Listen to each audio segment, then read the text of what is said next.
નમસ્તે વિદ્યાર્થી મિત્રો, ઘણા સમય પછી આપણે છે ભેગા થયા છીએ. હવે ખોટો સમય ન બગાડતા હું ખાલી એટલું કહું કે હું ગૌરવ ગોહેલ શિક્ષા પબ્લિકેશન વતી આપનું છે હાર્દિક સ્વાગત કરું છું.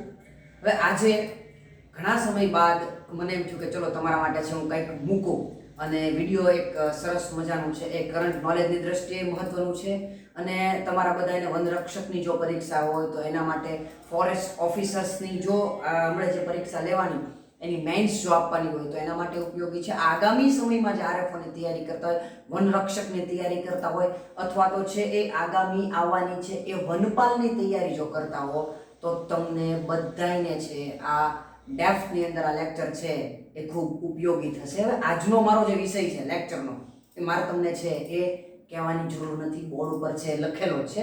એના વિશે હું તમને આજે એટલું સફિશિયન્ટ નોલેજ આપીશ કે લગભગ કોઈ પણ એક્ઝામની અંદર 90 થી 92% સુધી શ્યોર આપણે એટલું કહી શકીએ કે આ પ્રશ્નની બહાર એક પ્રશ્ન જો વાઘમાંથી પૂછવા હોય તો કદાચ આની બહાર જવાની શક્યતા બહુ રેર કેસમાં રહેશે. આજે આપણે છે એ આજનો ટોપિક છે એ શરૂ કરીએ, અને આજનો ટોપિક છે આપણો વાઘ વસ્તી ગણતરી.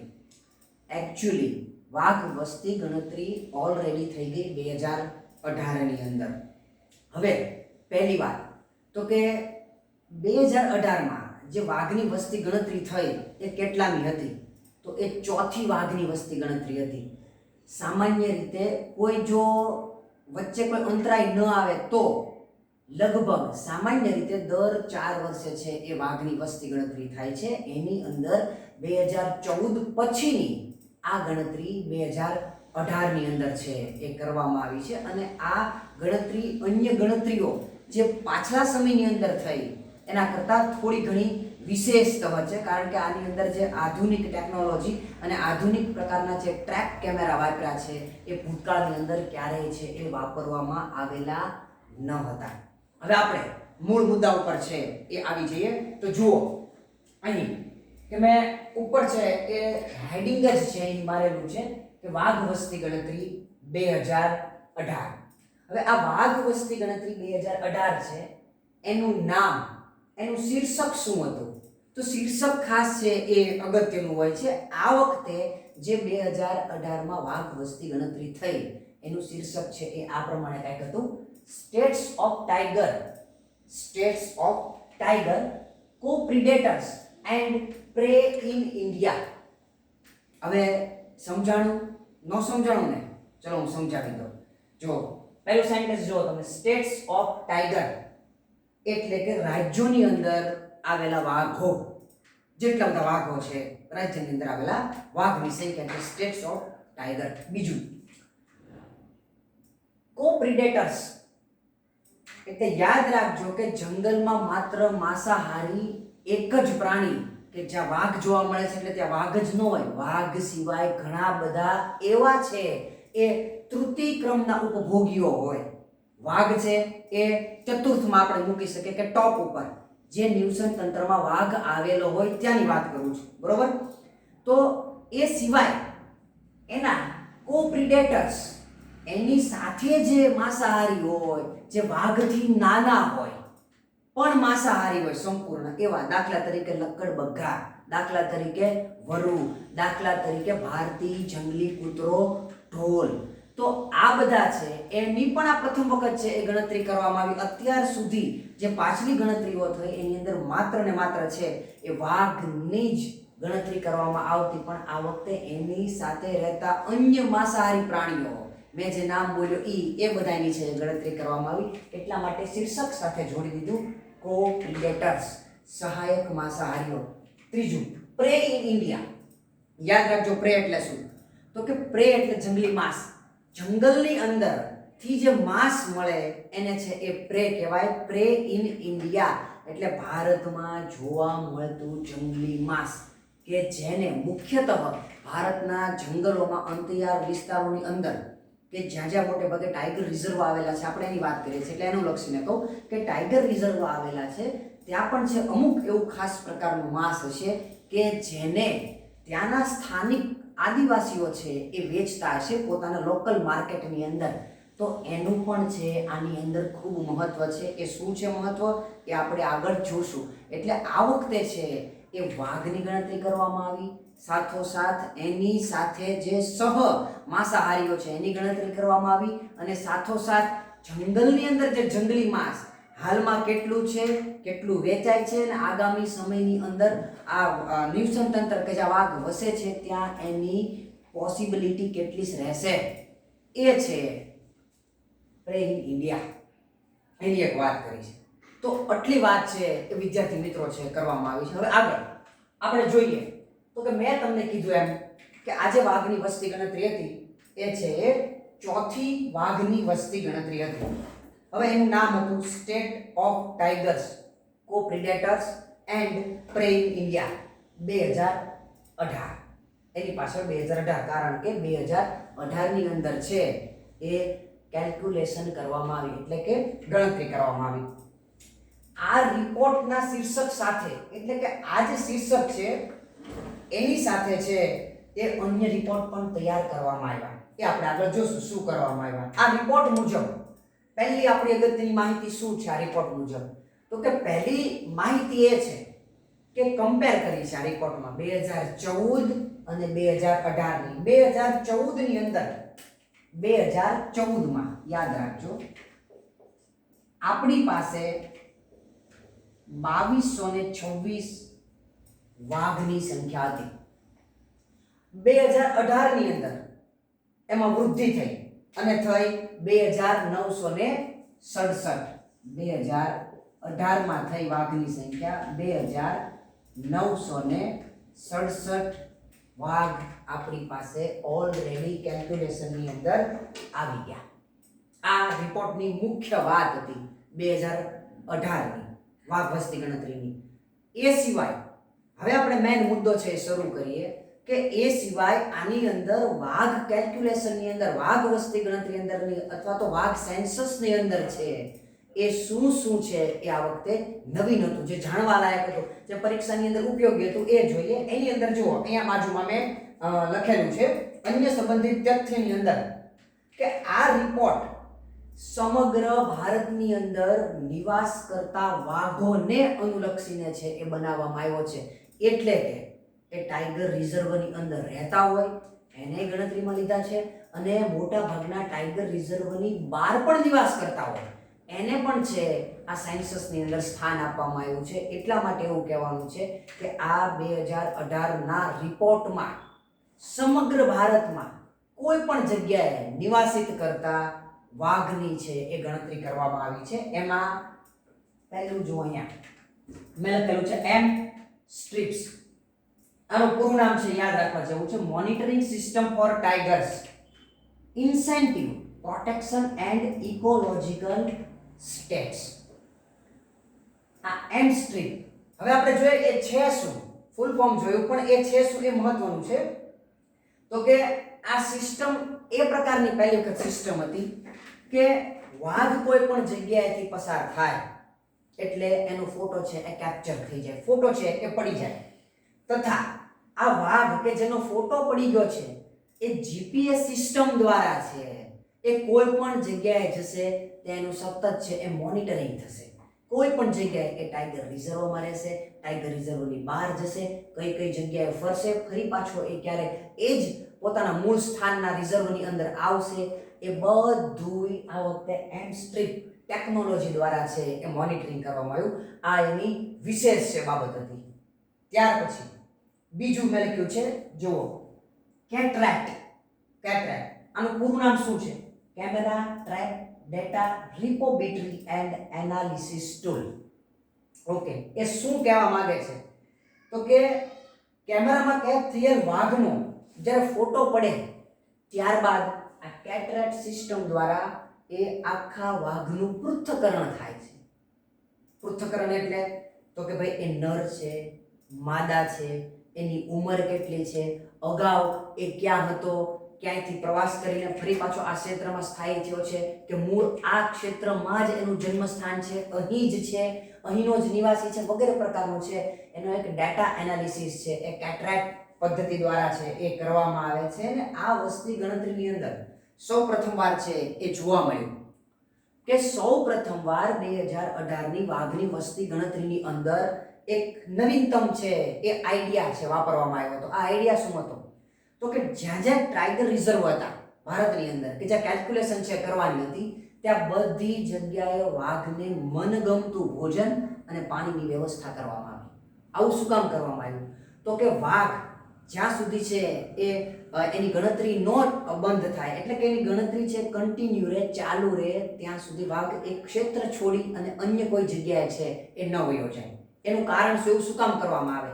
તો કે વાઘ અન્ય જગ્યાએ જો જાય તો લાંબા સમય પછી છે એ પાછો આવે. એટલે કેલ્ક્યુલેશનની અંદર ઘણી વખત કેપ્ચર ન પણ થાય તો એ સેન્સસની અંદર વધતું ઓછું પ્રમાણ ન આવે એટલા માટે પણ આવું કરવામાં આવ્યું. અને બીજી વસ્તુ કે ખોરાક અને પાણી મૂકેલ હોવાથી કદાચ એવા ક્ષેત્રમાં છે એ ઘૂસી ન જાય, ખોરાકની શોધમાં વયો ન જાય કે જ્યાં એના ઉપર શિકારનો ભય રહે. તો શિકારનો ભય ટાળવા માટે એની સંખ્યા જળવાયેલી રહે એટલે અને માનવી સંઘર્ષ ટાળવા માટે થઈને સૌ પ્રથમવાર જેટલા ટાઈગર રિઝર્વ છે ભારતની અંદર એ બધી જગ્યાએ જે કેલ્ક્યુલેશન હાથ ધરવાની હતી ત્યાં બધી જગ્યાએ છે એ ખોરાક અને પાણીની જે વ્યવસ્થા કરવામાં આવી.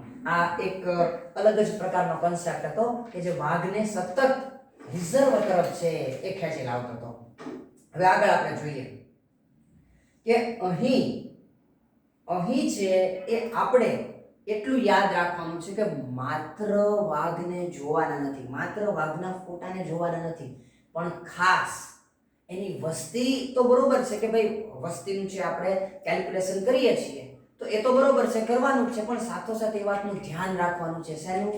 તો કે ભારતમાં રિઝર્વમાં, ટાઈગર રિઝર્વમાં કે ટાઈગર રિઝર્વની બહાર વાઘની જે મૂળ સંખ્યા છે એના ઉપર ધ્યાન સૌથી વધારે કેન્દ્રિત કરવાનો કન્સેપ્ટ આ વખતે છે મૂકવામાં આવ્યો હતો. એનું કારણ એ હતું કે એક ફોરમ છે, વિશ્વમાં 13 દેશો એવા છે કે 13 દેશોની અંદર છે વાઘ જોવા મળે છે, એ સિવાય બીજા કઈ વાઘ જોવા નથી મળતા.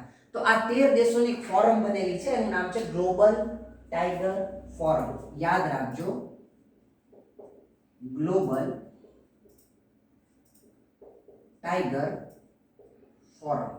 હવે આ ફોરમ એકચ્યુઅલી એ ફોરમ છે કે જેની અંદર 13 દેશો આવેલા છે અને આ 13 દેશો એવા છે જે વાઘ ધરાવે છે,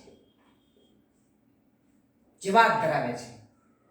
હવે આ જે વાઘ ધરાવે છે એ ગ્લોબલ ટાઈગર ફોરમ છે એને એવું નક્કી કર્યું છે, આ 13 દેશોએ ભેગા મળીને એવું નક્કી કર્યું છે કે 2022 સુધીમાં જે વાઘની સંખ્યાઓ છે, વાઘની જે સંખ્યા છે દરેક દેશ એટલે કે 13 દેશની અંદર જે હાલમાં છે એ 2022 સુધીમાં કેટલી થવી જોઈએ?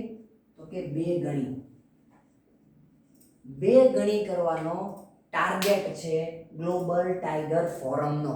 અને એટલા માટે જ આ વખતની જે વસ્તી ગણતરી હતી એની અંદર સૌથી વધારે ધ્યાન આપવામાં આવ્યું હતું ટાઈગરની સંખ્યા ઉપર, વાઘની સંખ્યા ઉપર.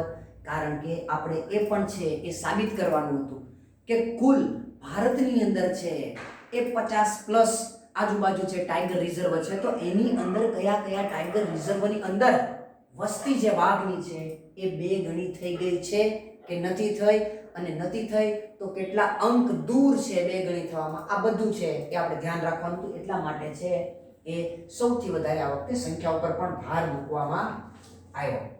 હવે આ રિપોર્ટ જે 2018નો વાઘ વસ્તી ગણતરીનો બહાર પડ્યો એની અંદર ઘણા બધા તથ્યો હતા જે ખૂબ આયાતી છે. શું તથ્યો હતા એ જોઈએ તો કે વર્તમાન સમયમાં ભારતની અંદર આપણી પાસે વર્તમાન સમય છે હાલમાં એટલે કે 2021ની અંદર છેલ્લી વાઘ વસ્તી ગણતરી મુજબ આપણી પાસે છે એ વાઘની સંખ્યા છે 2967 વાઘની સંખ્યા છે.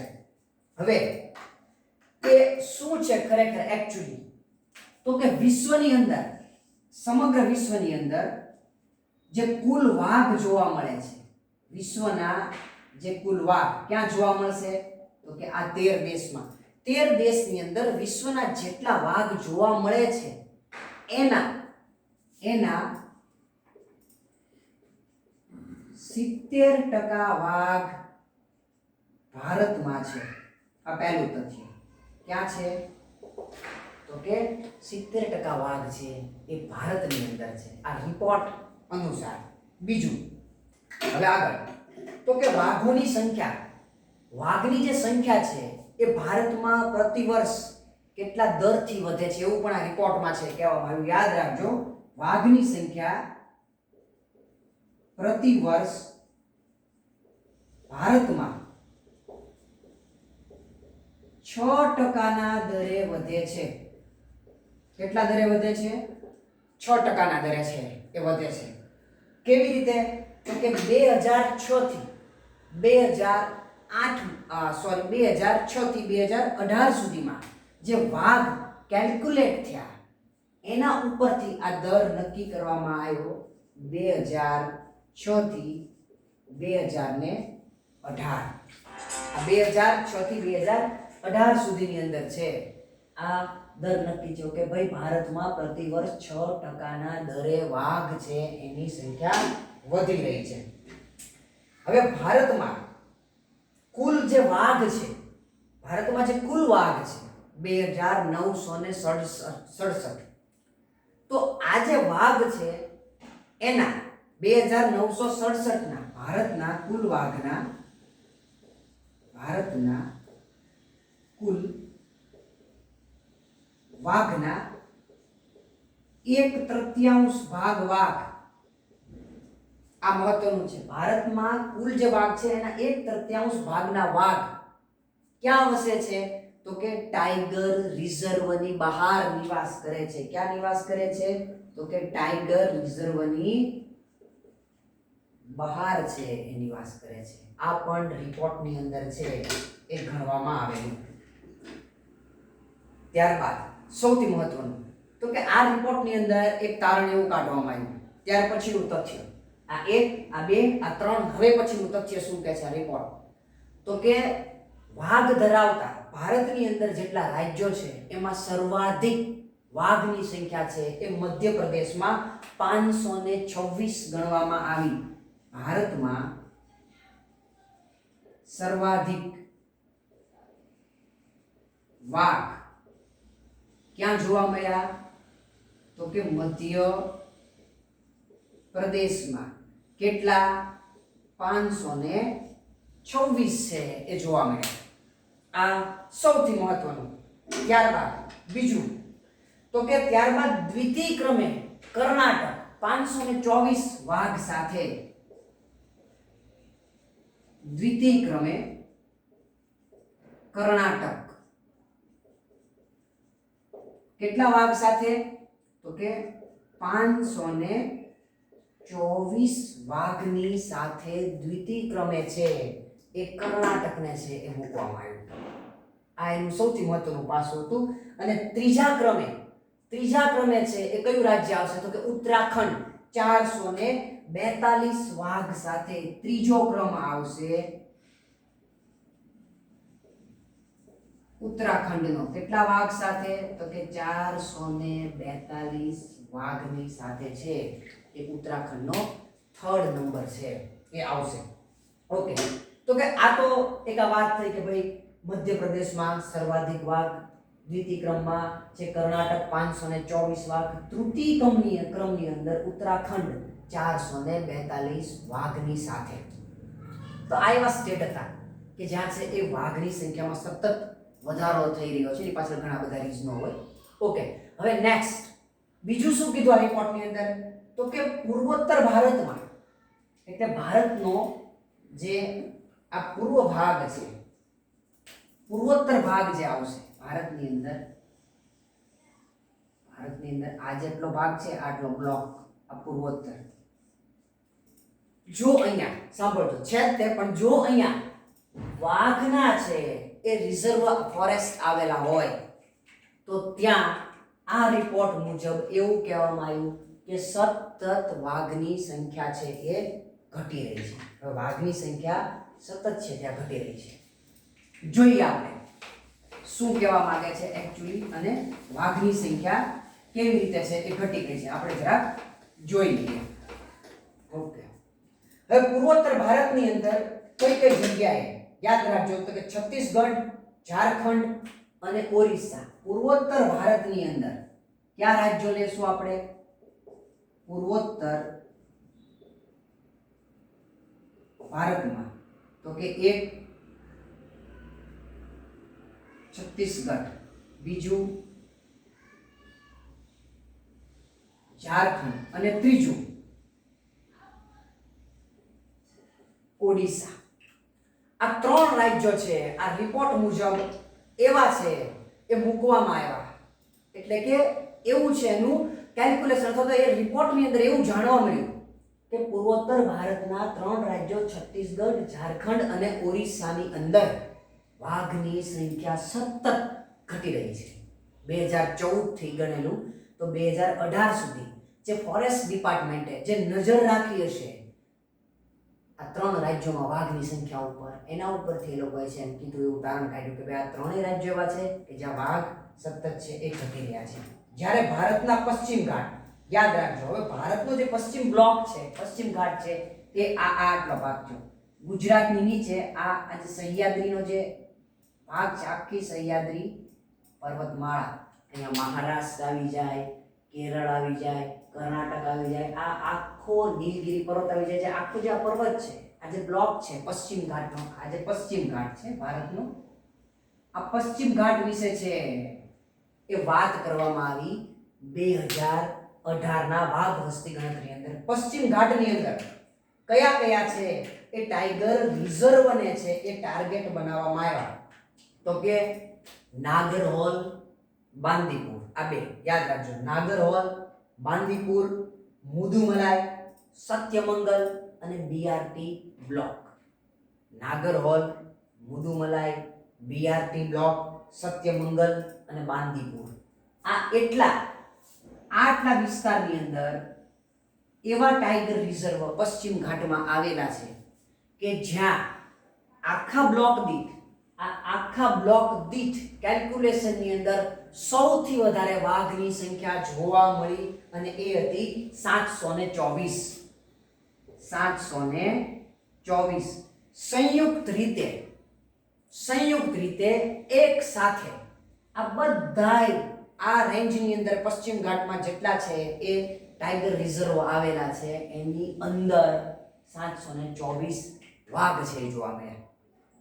તેવી જ રીતે છે એવું પણ કીધું આ રિપોર્ટની અંદર કે ઉત્તરાખંડ અને પશ્ચિમી ઉત્તર પ્રદેશ, આ બ્લોક, આ ઉત્તરાખંડથી ઉત્તર પ્રદેશનો પશ્ચિમી ભાગ, આ આટલા ભાગની અંદર જેટલા ટાઈગર રિઝર્વ આવેલા છે એની અંદર યાદ રાખજો, એની અંદર એમાં કયા કયા આવેલા છે તો કે રાજાજી, પછી કોરપેટ, રામનગર, પીલીભીત અને દુધવા. યાદ રાખજો, હું ફરીથી બોલું છું, ઈ જે બ્લોક છે એની અંદર તો કે રાજાજી, કોરબેટ, રામનગર, પીલીભીત અને દુધવા બ્લોક. આટલા બ્લોકની અંદર પણ સંખ્યા છે એ વિશેષ જોવા મળી. 604 વાઘ છે એ જોવા મળ્યા. કેટલા જોવા મળ્યા? 604 વાઘ. તો આ ત્રણ જે રાજ્યો મેં અગાઉ કીધા, મધ્યપ્રદેશ, ત્યારબાદ છે કર્ણાટક અને ઉત્તરાખંડ, જ્યાં રાજ્ય દીઠ પ્રથમ, દ્વિતીય અને તૃતીય ક્રમ છે આપણે આપ્યો.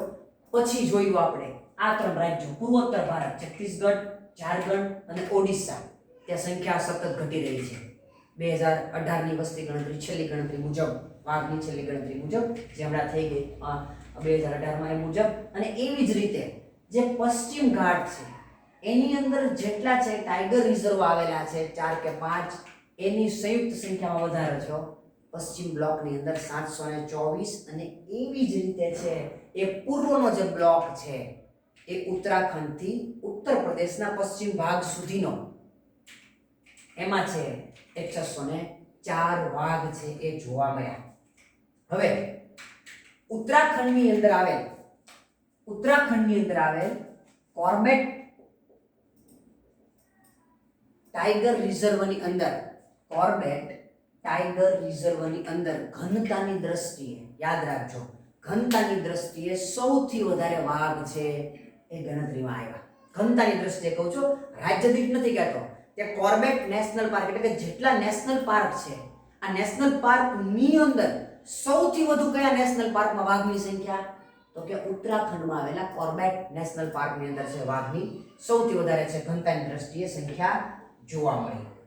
હવે આગળ આપણે જોઈએ કે બીજું શું કહે છે, તો કે વાઘોની વસ્તીની અંદર સતત ભારતમાં વધારો થઈ રહ્યો છે. એમાંથી જે આપણી પાસે 50 જેટલા ટાઈગર રિઝર્વ છે એ પૈકી યાદ રાખજો, ભારતમાં 50 જેટલા ટાઈગર રિઝર્વ છે એ પૈકી 17 એવા છે, 17 ટાઈગર રિઝર્વ એવા છે કે જ્યાં વાઘની વૃદ્ધિ કેટલી પહોંચી ગઈ છે? તો કે અંતિમ બિંદુ સુધી પહોંચી ગઈ છે. અંતિમ બિંદુ એટલે કેવું બિંદુ? તો કે એવું બિંદુ કે હવે આ બિંદુ કરતા વાઘ જો વધી જાય, આ 17 ટાઈગર રિઝર્વમાં એવા પોઈન્ટ ઉપર વાઘ પહોંચી ગયા છે જો એના કરતા હવે 5 કે 10 વધી જાય તો ત્યાં એ સ્થાનની અંદર વાઘના ભરણ પોષણ માટેની સમસ્યા ઊભી થશે. એટલે એવું કહેવાનો મતલબ એમ છે કે ત્યાં એ એરિયાની અંદર વાઘને જે શિકાર મળે છે એમાં ઘટ પડશે. વાઘની સંખ્યા વધી ગઈ છે પણ વાઘ જેનો શિકાર કરે છે, દાખલા તરીકે ચીતલ, સાંભર, ગોર, આ બધા જે છે ચીતલ, સાંભર, ગોર, જંગલી ભૂંડ, એ બધા વાઘના પ્રાથમિક અને પ્રિય શિકાર છે. એની સંખ્યામાં વધારો નથી નોંધાણો. શેમાં? તો કે આ 17 ટાઈગર રિઝર્વમાં. એટલા માટે થઈ અને આ 17 ટાઈગર રિઝર્વની ઉપર હવે વધુ પડતું ધ્યાન છે એ આપવામાં આવશે. એની અંદર એવા ઉપાયો કરવામાં આવશે કે જેથી કરીને વાઘને ભરણ પોષણ માટેની આગામી સમયની અંદર છે એ ચિંતા ન રહે. ઓકે, હવે આપણે વાત કરીએ આગળ. બીજા કેટલાક તથ્યો છે એ આ વાઘની વસ્તી ગણતરીમાં આપવામાં. એક તો કે વાઘનો પ્રાથમિક શિકાર કયો? યાદ રાખજો, વાઘનો પ્રાથમિક શિકાર કયો? એટલે કે વાઘનો પ્રિય કે લગભગ વાઘનું લક્ષ્ય એ શિકાર ઉપર પહેલું હોય તો એની અંદર છે એ ચીતલ, સાંભર અને બાયસન એટલે કે ગોર. શું આવશે? ચીતલ, સાંભર અને ગોર એટલે કે ભારતીય બાયસન. આ વાઘના કેવા શિકાર છે? તો કે આ વાઘના પ્રથમ પસંદગીના છે એ શિકાર છે. હવે બીજું કે વાઘના નિવાસ સ્થાન અને નિવાસ સ્થાનની ગુણવત્તા જેમ જેમ વધશે એમ એમ એ ટાઈગર રિઝર્વની અંદર વાઘની સંખ્યા વધવાની, એ સ્વાભાવિક છે. ત્રીજી વસ્તુ કે માનવી પ્રભાવ જ્યાં જ્યાં વધ્યો છે, જે ટાઈગર રિઝર્વમાં કે આજુબાજુ જ્યાં જ્યાં માનવી પ્રભાવ વધ્યો છે ત્યાં ત્યાં એની સંખ્યામાં સતત છે એ ઘટાડો નોંધાણો છે. અને ત્યારબાદનું તથ્ય એવું છે કે એક મુશ્કેલી એવી પણ છે કે વાઘની સંખ્યા વધી, દરેક જગ્યાએ વાઘની સંખ્યા વધી, પણ વાઘના સહશિકારીઓ, મેં જ્યાં લખ્યું હતું ને કો પ્રિડેટર્સ, એના નામની અંદર શીર્ષકની અંદર એક કો પ્રિડેટર્સની સંખ્યા છે એ ઘટી ગઈ. ભારતમાં વાઘના કો પ્રિડેટર્સ કયા કયા પ્રાણીઓ છે? તો યાદ રાખજો, લક્કડબગ્ગા, પછી ભારતીય જંગલી કૂતરું, શિયાળ અને વરુ. એમાં આવશે લક્કડબગ્ગા, ભારતીય જંગલી કૂતરું એટલે કે ઢોલ, અને ત્યારબાદ આવશે વરુ અને શિયાળ. આ સહશિકારીઓ છે એની સંખ્યામાં કોઈ વધારો થયો નથી. આ પણ એક ચિંતાનો વિષય છે. જે પોષણ કડી છે એટલે કે પોષણ કડી એટલે કે આહાર જાળ છે, જ્યાં જ્યાં વાઘ વસેલા છે એ વાઘ વસેલા છે એ આહાર જાળ અથવા કોઈ પણ આહાર જાળ, એની અંદર કોઈ એક પ્રાણીની સંખ્યા ખૂબ વધી જાય અને બીજા બધા એમ જ મૂળ સ્થિતિમાં જ રહે, ન વધે કે ન ઘટે, તોય છે એ આહાર જાળ આખી ડિસ્ટર્બ થઈ જાય. એ આપણે છે એ આપણે આહાર જાળ ને પોષણ જાળ ને ફૂડ ચેઇન ને એ બધું કરીએ નિવસન તંત્રની, ત્યારે આપણે જોશું એકચ્યુઅલી શું કહે. અત્યારે તમારે ખાલી એટલું યાદ રાખવાનું કે વાઘના જે સહશિકારીઓ છે એ ઘટતા, જ્યાં જ્યાં વાઘ જોવા મળે છે એ આખી ફૂડ ચેઇન આહાર જાળ છે એ ડિસ્ટર્બ થઈ રહી છે. તો એનું વધવું પણ જરૂરી છે. જે નથી વધતા એ સૌથી વધારે ચિંતાનો વિષય છે. હવે આગળ કોર્બેટ કે જ્યાં ઉત્તરાખંડમાં આવેલા કોર્બેટની અંદર વાઘની સંખ્યા ખાસી એવી છે. બીજું રાજાજી, ત્રીજું પેંચ મધ્યપ્રદેશ અને ચોથું બાંદીપુર. આ ક્ષેત્ર એવા છે, પેંચ, કોર્બેટ, રાજાજી અને બાંદીપુર, આ ક્ષેત્ર એવા છે કે જ્યાં વાઘની સંખ્યા વધી છે. તો વાઘની સાથોસાથ વાઘના શિકારની પણ સંખ્યા વધી છે. દાખલા તરીકે છે એ ચિત્તલ, સાંભર, ગોર, જંગલી ભૂંડ, આ બધાની સંખ્યા છે ત્યાં વધી ગઈ છે. તો એ સરાહનીય પ્રયત્ન છે કે જેથી કરીને કદાચ વાઘની સંખ્યા વધે ને તો એ ભવિષ્યની અંદર આ બધા 3-4 જે મેં કીધા એ કોર્બેટ છે, રાજાજી છે, બાંદીપુર છે, એની અંદર છે વાઘના ભરણ પોષણની સમસ્યા છે એ સામે આવશે નહીં. કારણ કે સાથોસાથ છે શિકારની સંખ્યા પણ ઉત્તરોત્તર વધી રહી છે. ઓકે, આ તથ્ય પણ 2018ના રિપોર્ટની અંદર છે એ કહેવામાં આવ્યું. હવે 2018ના રિપોર્ટને અનુલક્ષીને ત્રીજી વાતની અંદર છે આપણે જઈએ. આપણે 2-3 છે મુદ્દાને બહુ સરસ રીતે છે ટાર્ગેટ કર્યા. હવે ત્રીજા મુદ્દા ઉપર છે આપણે ધ્યાન છે એ કેન્દ્રિત કરશું કે ત્રીજો મુદ્દો છે એ કયો હતો એ આપણે છે એ જરાક જોઈએ. ત્રીજો મુદ્દો છે ને એ બહુ છે થોડો અલગ પ્રકારનો છે અને આપણા માટે પણ મહત્વનો છે અને દરેક પરીક્ષાની અંદર પણ છે એ જનરલી મહત્વનો હોય છે. એ આપણે જોઈએ. એની અંદર એવું ટાઇટલ આપ્યું હતું 2018ની અંદર જે વાઘ વસ્તી ગણતરીનો જે રિપોર્ટ બહાર પડ્યો પાછળ આપેલા છે શીર્ષકની સાથે, તો એની અંદર છે એ લોકોએ આવું એક ટાઇટલ છે આપ્યું હતું, ભારતીય રોયલ બેંગાલ ટાઈગર. ભારતીય રોયલ બેંગાલ ટાઈગર. હવે યાદ રાખજો, એની પણ માહિતી અંદર આપી એટલે મારે છે તમને આ કહેવું પડે છે. આપણે જોઈ લઈએ શું છે. તો કે ભારતમાં જે વાઘ જોવા મળે છે વિવિધ પ્રજાતિના, તે પૈકીની એક ભારતીય પ્રજાતિ છે. આ શું છે તો કે વાઘની એક ભારતીય પ્રજાતિ છે. વાઘની છે એક ભારતીય પ્રજાતિ છે. કઈ? Royal Bengal tiger. IUCN એ શું એને સ્ટેટસ આપ્યું છે યાદ રાખજો. આ ભારતીય રોયલ બેંગલ ટાઈગર છે એને IUCN દ્વારા શું સ્ટેટસ આપવામાં આવ્યું છે? EN, એન્ડેન્જર, એટલે કે ભયગ્રસ્ત, ભય હેઠળ, ભયના હેઠળ. એટલે વિશ્વમાં જ્યાં જ્યાં વાઘ છે એ બધા કેવા છે? ભયની હેઠળ. એની પાછળના ઘણા બધા કારણો હોય. એનો અવૈધ શિકાર સૌથી મહત્વનું કારણ છે, અવૈધ શિકાર. બીજું કારણ છે એ માનવી અને વાઘનું છે એ વિવિધ પ્રકારે વિવિધ દેશોની અંદર છે એ ઘર્ષણ. આ બધા ઘણા બધા કારણો હોય છે. પણ એટલા માટે IUCN એને છે એ 2010ની અંદર કઈ કેટેગરીમાં મૂક્યું? એની જે શ્રેણી છે રેડ ડેટા બુકની ઘણી બધી શ્રેણી છે, 9 શ્રેણીઓ હોય છે. આ 9 શ્રેણી પૈકીની એક શ્રેણી છે EN, એન્ડેન્જર. અને આ એન્ડેન્જરની અંદર ભયના હેઠળ 2010માં મૂકી દીધું. ત્યારબાદ 13 દેશો કે જે વાઘ ધરાવે છે એ બધાય વાઘના સંરક્ષણ માટે છે એ એકદમ એક્ટિવ થઈ ગયા, એ સફાળા છે, એ જાગી ગયા 2010 પછી. અને દરેક દેશની અંદર સંરક્ષણ છે વાઘનું વધવા માંડ્યું. તો IUCN છે આ ભારતીય રોયલ બેંગલ ટાઈગરને છે શેમાં મૂક્યું છે? એન્ડેન્જરની અંદર મૂકેલ છે. હવે એની અંદર આગળ આપણે વાત કરીએ તો કે બંગાળ ટાઈગરની સૌથી વધુ વસ્તી, ભારતીય રોયલ બેંગલ ટાઈગરની, આ ટાઈગરની સૌથી વધુ વસ્તી ક્યાં છે? સૌથી વધુ વસ્તી આખા વિશ્વની વાત કરું છું.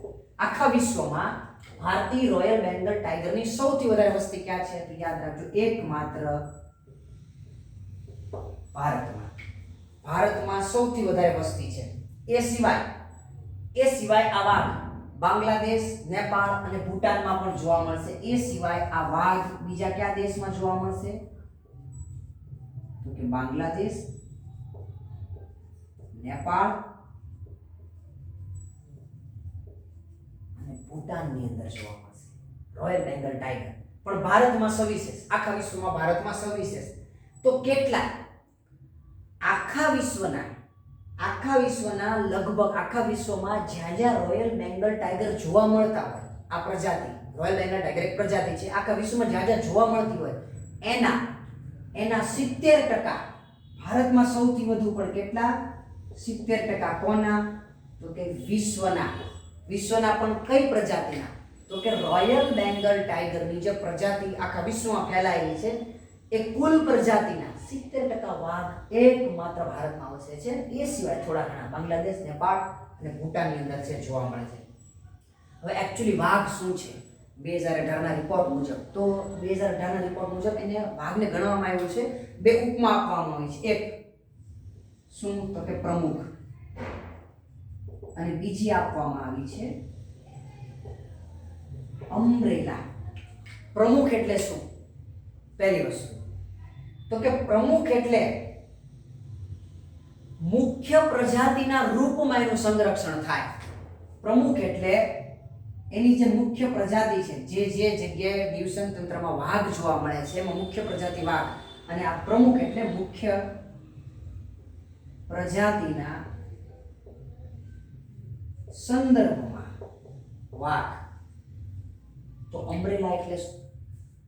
અમ્બ્રેલા એટલે સામાન્ય રીતે આપણે છત્રી કહીએ. છત્રી શું કરશે? તો કે આજુબાજુનો એરિયા છે કવર કરશે, આપણને વરસાદથી, તડકાથી બચાવવા માટે. પણ વાઘને છે એ અમ્બ્રેલા કીધું તેની પાછળ કંઈક રીઝન હશે. શું કામ? તો કે જે ક્ષેત્રની અંદર વાઘ છે એને સંરક્ષિત કરવામાં આવે એટલે વાઘની સાથોસાથ અન્ય પ્રાણીઓ પણ કવર થઈ જાય. કેવી રીતે? તો કે માત્ર કોઈ પણ ટાઈગર રિઝર્વની અંદર કે કોઈ પણ દેશમાં જ્યાં વાઘને સંરક્ષિત કરવામાં આવે છે ત્યાં ખાલી વાઘને જ સંરક્ષિત છે એ કરવામાં આવે, આજુબાજુ કઈ ધ્યાન જ ન દેવામાં આવે નહીં, ત્યાંની આખી ઇકોલોજી કવર થઈ જાય. પહેલું તો કે વાઘને રહેવા માટે જે જંગલ જરૂરી છે એનું રક્ષણ કરવું પડે, એટલે ત્યાં ઉગતી તમામ વનસ્પતિ છે એ વાઘના સંરક્ષણ સાથે પોતે સંરક્ષિત થઈ જાય. બીજું તો કે વાઘનો શિકાર, માનો કે ચિતલ, સાંભર, જંગલી ભૂંડ, એને જ કવર કરવા પડે, કારણ કે એની સંખ્યા ઘટે તો વાઘની સંખ્યા આપોઆપ છે ઘટી જાય. તો એ પણ છે એ કવર થઈ જશે વાઘના સંરક્ષણની સાથે. તો એવી રીતે વાઘ છે એનું સંરક્ષણ કરતા, એને મળતા શિકાર, એ ત્યાં જોવા મળતી વનસ્પતિ, એ જંગલ આજુબાજુનું જેટલું છે એ બધાને વાઘ છે એ કવર કરશે. એટલે એક લક્ષ્ય સાથે ઘણા બધા લક્ષ્ય છે એ પણ છે એ સમાપ્ત થશે, અથવા તો એ ટાર્ગેટ પૂરો થશે. એટલા માટે એને છે એવું કહેવામાં આવ્યું કે પ્રમુખે છે અને અમ્બ્રેલા તરીકે પણ એની કેલ્ક્યુલેશન છે કરવામાં આવે છે. હું વારંવાર તમને કહું છું કે વાઘ છે એ જોવા મળે છે 13 દેશોમાં. હવે 13 દેશો કયા કયા? 13 દેશો છે કયા કયા એ આપણે જરાક છે એ જોઈ લઈએ. 13 દેશો છે કયા કયા એ સૌથી આઈએમપી છે જ્યાં વાઘ જોવા મળે છે એવા 13 દેશો. આ રિપોર્ટ મુજબ વાઘ જોવા મળતા હોય તેવા 13 દેશો. કયા કયા 13 દેશો? પણ કયા? તો જુઓ, ભારત તો પહેલો, બરોબર, એ તમને ખબર જ છે, છતાંય ભારત. પછી હમણાં જ મેં કીધું બાંગ્લાદેશ, આપણે એની સાથે જ નામ લીધું હતું નેપાળ. ત્યારબાદ આપણે ભૂટાનની વાત કરી. તો આ તો આપણને આજુબાજુના છે એટલે આપણને ખબર પડી જાય. ત્યારબાદ આપણો હજી એક પડોશી દેશ જોઈ લઈએ, તો કે ચીન. ચીનમાંય છે વાઘ છે એ જોવા મળે છે.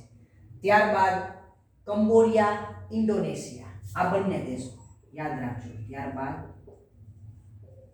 કંબોડિયા અને ઇન્ડોનેશિયા. આ બેને આપણે ઇન્ક્લુડ કરશું. ત્યારબાદ લાઓસ, મલેશિયા અને મ્યાનમાર યાદ રાખજો. લાઓસ, મલેશિયા અને મ્યાનમાર. રશિયા, થાઈલેન્ડ અને વિયેતનામ. રશિયા, થાઈલેન્ડ અને વિયેતનામ. આ બધા એવા 13 દેશો છે કે જ્યાં છે એ વાઘ જોવા મળે છે. અને આ 13 દેશોની જે સમિટ એટલે ગ્લોબલ ટાઈગર સમિટ, અને આ 13 દેશોનું લક્ષ્ય શું? તો કે 2022માં વાઘની સંખ્યા કેટલી કરવાની? તો આ લગભગ હું 6ઠી વાર બોલું છું, 2 ગણી કરવાનું લક્ષ્ય. અને આ બધા દેશોની જે સમિટ એ ગ્લોબલ ટાઈગર ફોરમ, અને એને જે ટાર્ગેટ આપેલો છે. હવે આગળ આઈયુસીએન તો ભયગ્રસ્ત લિસ્ટની અંદર છે, વાઘને મૂકી દીધું છે. આપણે જોયું આપણો 1972 નો જે વન્યજીવ સંરક્ષણ એક્ટ શું કહે છે વાઘ માટે, યાદ રાખજો. ભારતીય વન્યજીવ સંરક્ષણ એક્ટ 1972 શું કહે છે વાઘ માટે? તો એ એમ કહે છે કે જે વાઘ છે એની જે 1972 ની જે અનુસૂચિઓ છે, 6 અનુસૂચિઓ, એમાં પહેલી અનુસૂચિમાં અનુસૂચિ 1 માં વાઘ આવે છે. શેમાં આવે છે? અનુસૂચિ 1 માં વાઘને મૂકવામાં આવ્યો છે. અનુસૂચિ 1 માં એવા જ પ્રાણીઓ હોય કે જેના શિકાર ઉપર સંપૂર્ણપણે પ્રતિબંધ હોય. જો એનો શિકાર કરવામાં આવે, એના અંગોનો વ્યાપાર કરવામાં આવે તો ખૂબ મોટો દંડ અને 6 મહિનાથી લઈ અને 7 કે 8 વર્ષ સુધીની પણ જેલ છે એ થઈ શકે. આ જેલ અને જે એના ક્રાઇટેરિયા છે દંડના, એ અમુક વર્ષે છે એ બદલાતા રહે છે. બરોબર, આપણે અત્યારે હાલની પરિસ્થિતિની વાત કરી તો એ મુજબ છે એ ભયંકર અનુસૂચિ 1 ની અંદર જે પ્રાણીઓ આવે છે એનો શિકાર છે કરી શકાતો નથી, એના અંગોનો વ્યાપાર કરી શકાતો નથી, અને એના માટે છે સરકાર ખૂબ પ્રોટેક્શન રાખતી હોય છે. તો એની અનુસૂચિ 1 માં વાઘને છે મૂકવામાં આવ્યો છે. CITES સાયન્સના પરિશિષ્ટ આંતરરાષ્ટ્રીય સંસ્થા છે, CITES એના પરિશિષ્ટ 1 માં વાઘને મૂકવામાં આવ્યો છે. CITES વિશે છે આપણે પછી વાત કરશું જ્યારે આપણે વિવિધ સંસ્થાઓ વિશે વાત કરીએ કે જે નેચરને કન્ઝર્વ કરતી હોય, એટલે કે સ્વાભાવિક રીતે છે કે પર્યાવરણને કન્ઝર્વ કરતી હોય, સંરક્ષણ કરતી હોય, એમાં સાઇટ્સની આપણે વાત કરીશું. અત્યારે ખાલી યાદ રાખો કે સાઇટ્સના પરિશિષ્ટ 1 માં વાઘને છે મૂકવામાં આવે છે. ઓકે, આટલી જાણકારી દીધા બાદ હજી મને એમ થાય છે થોડીક વધુ તમને જાણકારી આપો. હજી મને એમ લાગે છે કે ભાઈ છે તો આજે આપી જ દઉં. આજે તમને વાઘ વિશેની બીજી જાણકારી આપી દઉં. અહીંયા છે ને હું 2 વર્ડ્સ લખું છું, યાદ રાખજો. એક લખું છું CA અને એક લખું છું TS. 2 વર્ડ્સ છે મારી પાસે. એક છે CA અને એક છે TS. હવે જોઈએ CA અને TS શું છે. પહેલા CA નું છે એ ફૂલ ફોર્મ કરીએ તો કે કન્ઝર્વેશન એશ્યોર્ડ. Conservation assured.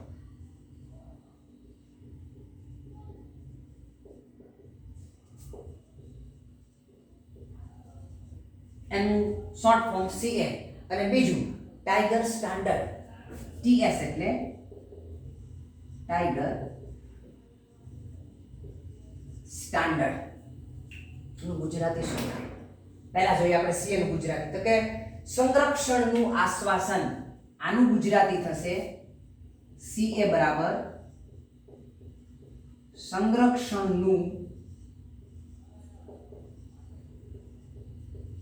આશ્વાસન, અને TS ટાઈગર સ્ટાન્ડર્ડ એટલે કે વાઘ માનાક. અને આને આવી રીતે લખાય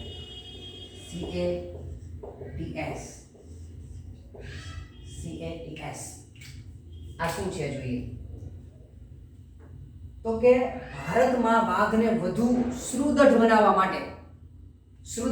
માટે ભારતીય વાઘોને આ સ્ટાન્ડર્ડમાં મૂકવામાં આવ્યા. શેમાં મૂકવામાં આવ્યા તો કે CA અને TS ની અંદર છે એ મૂકવામાં આવ્યા, જેનાથી વાઘ છે એ વધારે સંરક્ષિત થશે.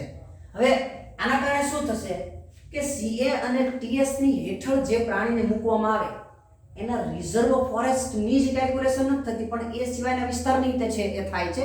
દાખલા તરીકે માનો કે આપણે વાઘની વાત કરીએ તો વાઘને કોની નીચે મૂકવામાં આવ્યું તો કે CA અને TS ની નીચે. તો કે CA અને TS ની નીચે જ્યારે વાઘને મૂકવામાં આવ્યું છે ત્યારે 50 આજુબાજુના જે 50 પ્લસ એકાદું તો એની આજુબાજુના જેટલા આપણે ટાઈગર રિઝર્વ છે તો એ ટાઈગર રિઝર્વ વત્તા એવા સ્થાનો કે જ્યાં વાઘ રિઝર્વ નથી, એ મીન્સ કે ટાઈગર રિઝર્વ ભાગ નથી પણ ટાઈગર રિઝર્વની અંદર અને ટાઈગર રિઝર્વની બહાર આ બંને એવા ક્ષેત્રો છે કે જ્યાં વાઘ છે એ વસે છે. એવા બંને ક્ષેત્રોને છે એ કેલ્ક્યુલેટ કરવામાં આવે છે જ્યારે કોઈ પ્રાણીને એની નીચે લેવામાં આવે, એના રિઝર્વ હોય તે અને રિઝર્વની બહાર નહીં તે. એટલે કે વાઘને જ્યારે આ CATS અંડર લેવામાં આવ્યો ત્યારે એનો મતલબ એવો થયો કે ટાઈગર રિઝર્વ વત્તા ટાઈગર રિઝર્વની બહાર આ બંને ક્ષેત્રોની અંદર વાઘ નિવાસ કરે છે. બધાયને છે લક્ષમાં લેવાના. અને ભારતમાં આ બંનેનો સરવાળો થાય છે 94 ક્ષેત્રો. એટલે 94 ક્ષેત્રો એવા છે રિઝર્વ અને બિન રિઝર્વ કે જ્યાં વાઘ છે નિવાસ કરે છે, એની સંખ્યા 94 થાય છે. એટલે CATS ની જે 94 ક્ષેત્રો છે એ ભારતની અંદર આવી ગયા છે. ઓકે, હવે આ જોઈએ આપણે કે CATA અંતર્ગત યાદ રાખજો ભારતમાં CATS અંતર્ગત આવતી પ્રથમ પ્રજાતિ કઈ? ભારતમાં CATS અંતર્ગત આવતી પ્રથમ પ્રજાતિ કઈ? જવાબ આવશે વાઘ. સૌ પ્રથમ વાર વાઘને ભારતની અંદર CATS ની નીચે છે મૂકવામાં આવ્યો. તો આપણે એ જોઈએ વાઘ પછી કઈ કઈ પ્રજાતિ છે અને CATS ની અંદર મૂકવામાં આવ્યો. તો યાદ રાખજો એ સિવાય 3 બીજી પ્રજાતિ છે. એક દીપડા, બીજું સિંહ અને ત્રીજું મીઠા પાણીની ડોલ્ફિન. મીઠા પાણીની ડોલ્ફિન. વાઘ પછી આ ત્રણેયનો સમાવેશ CATS અંતર્ગત કરવામાં આવ્યો. હવે CATS છે એ લાગુ પડવાથી શું ફાયદો થાય તો યાદ રાખજો કે એવા નિવાસ સ્થાન, વાઘને અનુલક્ષીને વાત કરું તો કે એવા નિવાસ સ્થાન કે જ્યાં વાઘ પ્રાકૃતિક રૂપે મળી આવે છે. એટલે કે કોઈ ઝૂની અંદર માનો કે ઈરાન છે તો ઈરાનમાં વાઘ નથી મળતા આવતા પ્રાકૃતિક રૂપે, પણ ત્યાં વાઘના છે એ પ્રાણી સંગ્રહાલયમાં એ લોકો વાઘ ઉછેર્યા હોય, નકરા બધા વાઘ છે એ ત્યાં છે એ જન્મ્યા હોય, અથવા તો વાઘનું સંરક્ષણ કરી થોડી સંખ્યામાં જૂથ સંખ્યામાં એને વાઘ છે એ ત્યાં છે એ એનો વાઘનો વિકાસ કર્યો હોય તો એ CATS અંતર્ગત નહીં આવે. શું કામ તો કે પ્રાકૃતિક રૂપથી જોવા નથી મળતા, એ ત્યાંના પ્રાણી સંગ્રહાલયની અંદર છે બહારથી લાવેલા છે. તો મારી વાત એવી છે કે CATS એટલે કે જ્યાં પ્રાકૃતિક રૂપે વાઘ મળી આવે છે. દાખલા તરીકે આપણે ઉદાહરણ લીધા 13 દેશોની અંદર પહેલેથી જ વાઘ છે પ્રાકૃતિક રૂપે, એવા 13 દેશોમાં CATS અંતર્ગત જ્યાં જ્યાં આવતું, આપણે ભારતની વાત કરીએ તો ભારતમાં વાઘ છે એ પ્રાકૃતિક રૂપે જોવા મળે છે, CATS અંતર્ગત આવે છે. એટલા માટે CATA અંતર્ગત આવતી કોઈ પણ પ્રજાતિ હોય એને WWF દ્વારા world wide fund for nature દ્વારા શું આપવામાં આવે છે? આર્થિક સહાય આપવામાં આવે છે. એ જે તે પ્રાણી નું સંરક્ષણ કરવા માટે છે એ CATS અંતર્ગત આવતી કોઈ પણ એવા ક્ષેત્ર કે કોઈ પણ એવી જગ્યાને WWF દ્વારા નાણાકીય ભંડોળ છે એ પૂરું પાડવામાં આવે છે. આટલું યાદ છે તમારે રાખવાનું. હજી આપણે છે કે આ વાઘ વસ્તી ગણતરી છે પાછી આગળ વધારીએ તો એક તમે કદાચ મને નથી ખબર કે તમે નામ સાંભળ્યું છે કે નહીં, પણ આપણે જરાક જોઈએ. એક મારી પાસે નામ છે હજી તમારા માટે, કંઈક તમને નવું લાગશે કે ભાઈ આ છે કંઈક નવું લઈ આવ્યા. જોઈએ હવે એ શું છે. તો બોર્ડ પર લખું જો TX2 એવોર્ડ. આ શું? TX2 award. આ એવોર્ડને TTCA એવોર્ડ પણ કહેવામાં આવે છે. TX2 શું છે? તો TX2 વાઘ સંરક્ષણ પુરસ્કાર છે. આ શું છે? વાઘ સંરક્ષણ પુરસ્કાર છે. વાઘ સંરક્ષણ એને શું કહેવામાં આવે છે કે TTCA.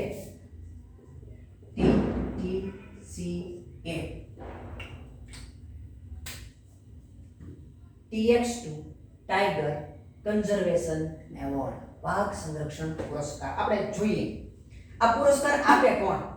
આ પુરસ્કાર આપે કોણ? તો આપ પહેલા જોઈએ કે આ પુરસ્કારની સ્થાપના ક્યારે થઈ. યાદ રાખજો, સ્થાપના થઈ 2010માં. કોણે સ્થાપના કરી? તો 4-5 સંસ્થાઓએ ભેગા મળીને સ્થાપના કરી. પહેલી સંસ્થા કઈ? તો કે WWF. બીજી સંસ્થા UNDP. ત્રીજી સંસ્થા IUCN. ત્રીજી સંસ્થા છે IUCN. અને ચોથી સંસ્થા છે ગ્લોબલ ટાઈગર ફંડ. ચોથી સંસ્થા છે ગ્લોબલ ટાઈગર ફંડ. અને પાંચમી સંસ્થા છે કેટ્સ અને the lion share. Cats and the lion share. Cats and the lion share. આ પાંચેય સંસ્થાઓએ એક સાથે મળીને 2010 ની અંદર TX2 એવોર્ડ એટલે કે TTCA વાઘ સંરક્ષણ પુરસ્કારની છે એ સ્થાપના કરી. હવે જોઈએ આ સ્થાપનાનો હેતુ શું હતો.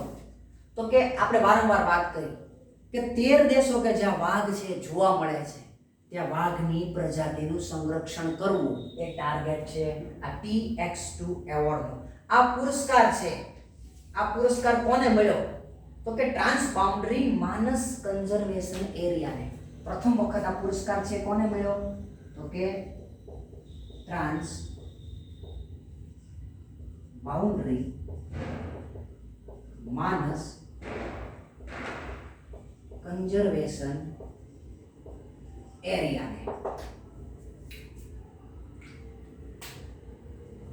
આ એરિયામાં કયા કયા છે ટાઈગર રિઝર્વનો સમાવેશ થશે આપણા માટે એ મહત્વનું છે. તો કે ટ્રાન્સ બાઉન્ડરી માનસ કન્ઝર્વેશન એરિયાને છે TX2 એવોર્ડ મળ્યો.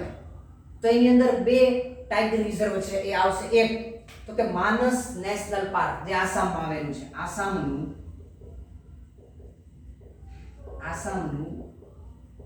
માનસ નેશનલ પાર્ક.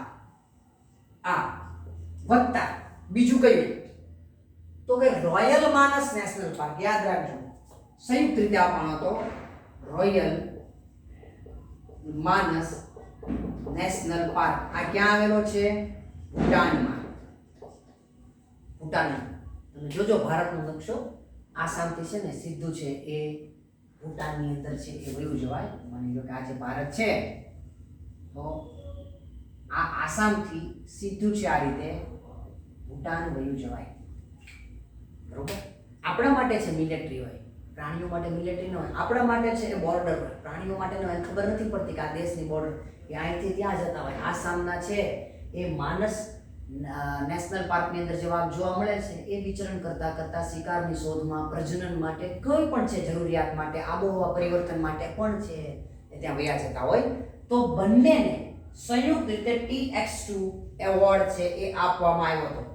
આ એવોર્ડ છે એ શું કામ આપવામાં આવે અથવા તો કયા ક્ષેત્રને પસંદ કરવામાં આવે, ક્રાઇટેરિયા શું છે આ એવોર્ડ આપવાનો? તો 5 શ્રેણીઓ છે.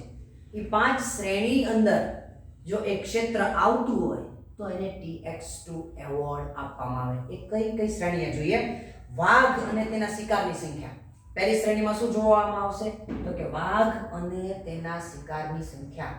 બીજી શ્રેણી જ્યાં વાઘ છે એ સ્થળનું વ્યવસ્થાપન કેવું છે, એનું મેનેજમેન્ટ કેવું છે. ત્રીજી શ્રેણી ત્યાં વાઘ જોવા મળે છે પણ ત્યાં કાયદા અને વાઘના સંરક્ષણનું કેવું પાલન કરાવાઈ રહ્યું છે, એ ત્રીજી શ્રેણી. ચોથી સમુદાય આધારિત સંખ્યા. અને પાંચમી શ્રેણી વાઘના આવાસ એટલે કે નિવાસ અને એના શિકારનું ત્યાં પ્રબંધન કેવું છે. આ 5 શ્રેણીની અંદર જો ક્રાઇટેરિયા ફૂલફિલ થતો હોય એના એવોર્ડ છે ઉપરોક્ત 5 સંસ્થા દ્વારા છે એ આપવામાં આવે છે.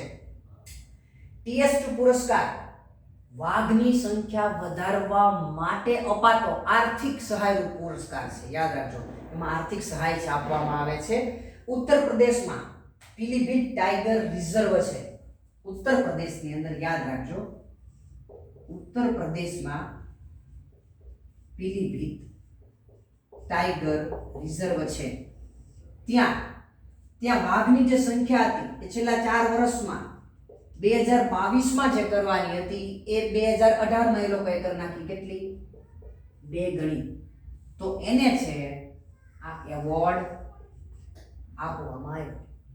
એને એવોર્ડ મળી ગયો કારણ કે એને છે 2022ના બદલે 2018માં સંખ્યા છે 2 ગણી કરી નાખી, તો એને આ એવોર્ડ મળ્યો. હવે પીલીભીત વાઘ રિઝર્વ છે એ ભારત અને નેપાળ, અહીંયા ઉત્તર પ્રદેશ, અહીંથી સીધા વ્યા જાવ ઉત્તર પ્રદેશની બોર્ડર ક્રોસ કરો એટલે વ્યા જઈએ આપણે નેપાળમાં. આપણે ભૂટાનની વાત કરી હતી, તો આ નેપાળની વાત કરી. તો અહીંયા જે મેદાન આવેલા છે આ મેદાન છે તરાઈના મેદાન. આ તરાઈના મેદાનની અંદર વાઘ જોવા મળે છે અને આ તરાઈના મેદાન હળંગ છે. આપણે બોર્ડર બનાવ્યું છે, મેદાન તો હળંગ હોય વનસ્પતિ અને પ્રાણીઓ માટે, બરોબર? તો એ છે વાઘ. ઉત્તર પ્રદેશના જે વાઘ છે એ પીલીભીતના એ નેપાળમાં જાય છે. નેપાળના વાઘ છે પાછા આપણે ત્યાં પણ આવે છે. તો આ બંનેને જોડે છે. તરાઈનું જે મેદાન છે એ પીલીભીત અને નેપાળના ટાઈગર રિઝર્વને છે એ જોડે છે. અને એના દક્ષિણ ભાગની અંદર 2 નદીઓ વહે છે પીલીભીતમાં. એક છે ઘાઘરા અને બીજી છે શારદા. આ 2 નદીઓ છે જે ગંગાની સહાયક નદીઓ છે. એનું પાણી છે એ વાઘ માટે છે પ્રિય છે. વાઘ છે ત્યાં જનરલી છે શિકાર અને પાણીનું પ્રબંધન હોય ત્યાં પ્રાણીઓની સંસ્કૃતિ વસે. વાઘની સંસ્કૃતિ છે એટલા માટે ત્યાં વધારે પડતી છે, વસી છે. ઓકે, હજી એક TX2. આ એક નવું છે, હજી કંઈક છે તમને હું દઉં આપું, મજા આવશે આ તમને. આજે તમને છે એ મજા લાવી દઉં. એક નામ છે હું લખું છું, જો કાજી 106 FC. આનું નામ જ છે કાજી 106 FC. What is this? આ શું છે? યાદ રાખજો, આ શું છે? કોનું નામ છે? આ નામ છે ભારતના એકમાત્ર ગોલ્ડન વાઘનું. ભારતના એકમાત્ર ગોલ્ડન વાઘનું.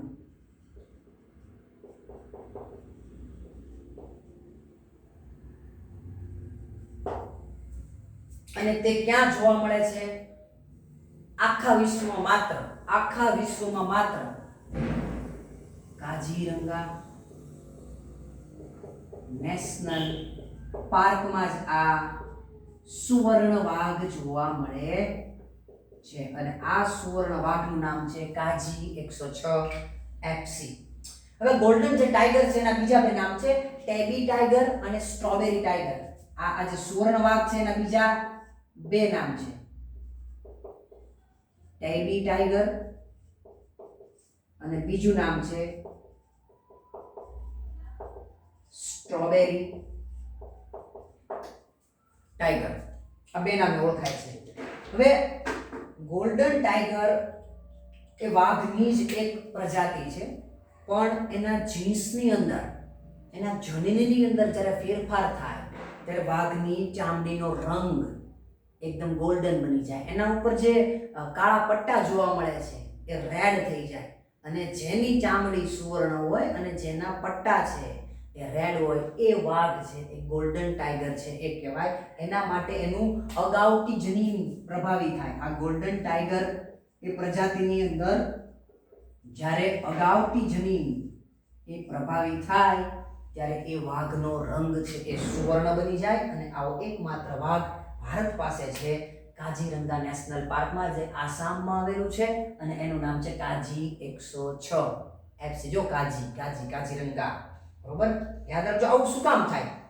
તો કે વાઘ જ્યારે પ્રજનન કરે ત્યારે માત્ર એક જ ક્ષેત્રની અંદર સતત પ્રજનન કરે, ત્યારે આગળ જતા આ અગાઉટી જનીન પ્રભાવી થાય, થોડીક વિકૃતિ આવી જાય. એટલા માટે જે વાઘનું બચ્ચું જન્મશે એ છે સુવર્ણ થશે, સુવર્ણ વાઘ બનશે. જો વાઘ છે પ્રજનન માટે સ્થળ બદલે, માનો કે છે એ પીલીભીતનો વાઘ નેપાળમાં જઈને પ્રજનન કરે, નેપાળનો વાઘ અહીંયા છે પીલીભીતમાં આવે અને ત્યાંથી તે જીમ કોબેટમાં જઈને પ્રજનન કરે, તો સ્થળ બદલે તો મ્યુટેશન, વિકૃતિ આવતી નથી. પણ જો સતત સ્થળ ન બદલે ને ત્યાં જ વાઘ છે બધા પ્રજનન કરીને વસ્તી વધાર્યા કરે, તો એની અંદર આગળ જતા આ પ્રકારનું મ્યુટેશન એટલે વિકૃતિ આવવાની શક્યતા રહે છે. હવે આપણે આ સાથે હજી એક છે એ ચર્ચા કરી જ લઈએ. એટલે સુધી પહોંચ્યા છીએ તો થોડા ઘાટું મારે બાકી નથી રાખવું. હવે તમને એ પણ કરાવી દઉં. આ દિવસ 29 જુલાઈ 29 જુલાઈ સ્વાભાવિક છે, તમને બધાને ખબર જ હોય, બહુ હોશિયાર છો. વિશ્વ વાઘ દિવસ અથવા આંતરરાષ્ટ્રીય વાઘ દિવસ એ તરીકે છે આપણે મનાવીએ છીએ.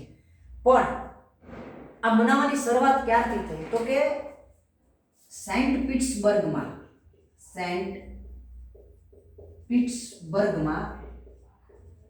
2010માં વાઘ જે ધરાવતા દેશો છે 13 દેશો, એનું એક સમિટ છે આયોજન કરવામાં આવી હતી, એક મીટિંગ છે એ હેન્ડલ કરવામાં આવી હતી.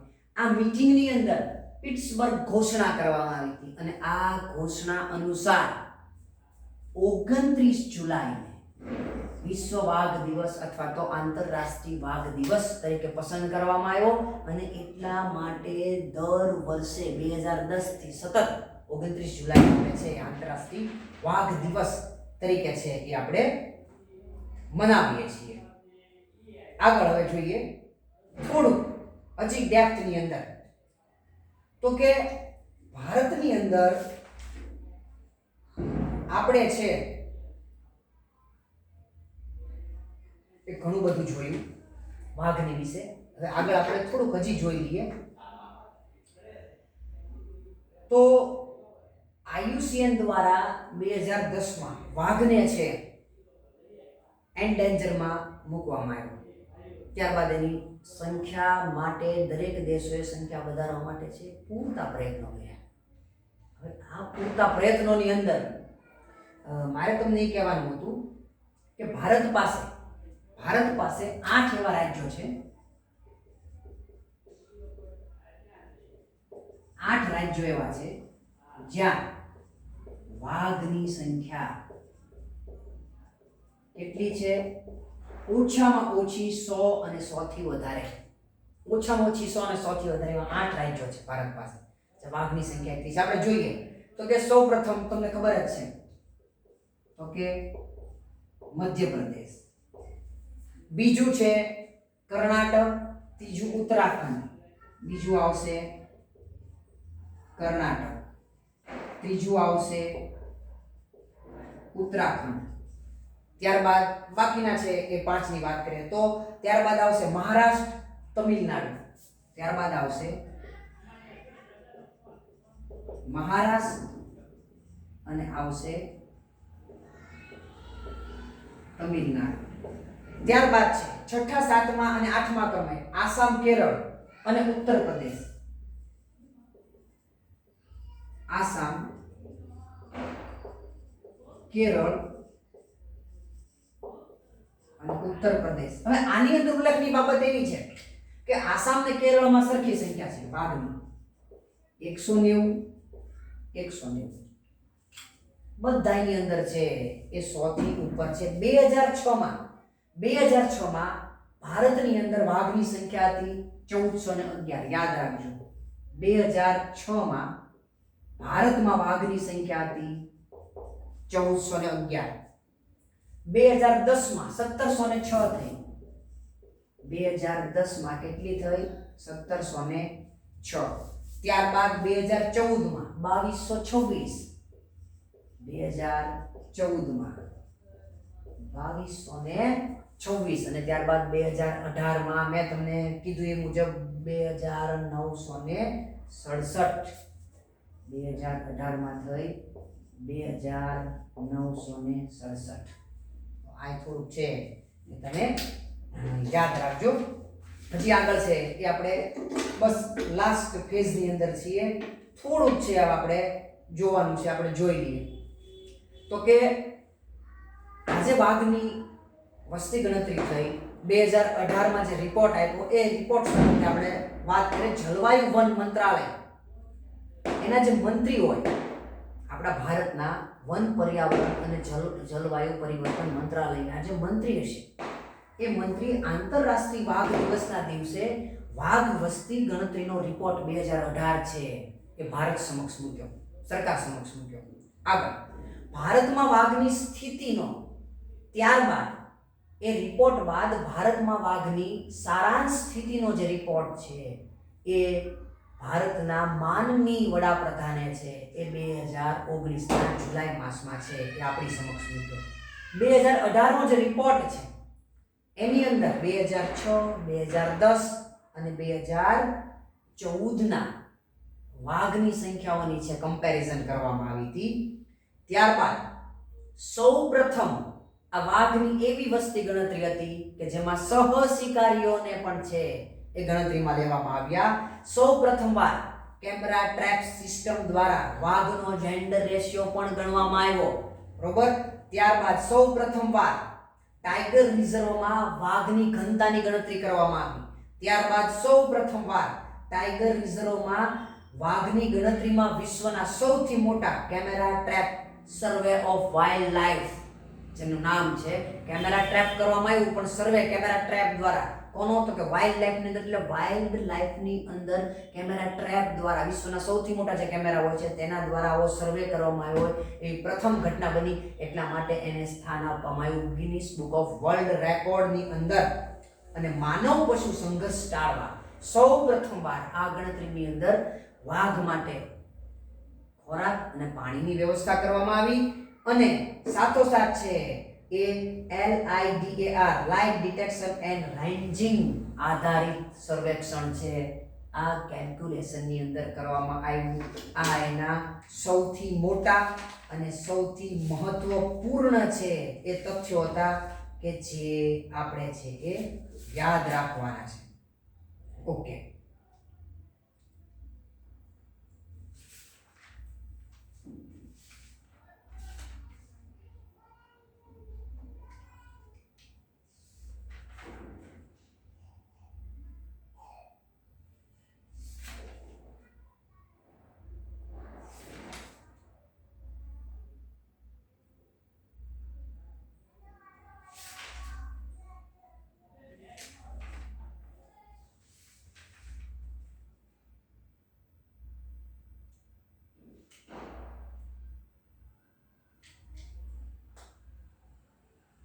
વિદ્યાર્થી મિત્રો, હવે આટલી કેલ્ક્યુલેશન કર્યા પછી એક રોચક તથ્ય વિશે આપણે જરાક જોઈ લઈએ. છેલ્લી લાસ્ટ મોમેન્ટ 5 મિનિટ. મિઝોરમના ડંપા વાઘ અભયારણ્ય, પશ્ચિમ બંગાળના બુક્સા અને ઝારખંડના પલામુ. જો ડંપા, મિઝોરમ, બીજું બુક્સા પશ્ચિમ બંગાળ,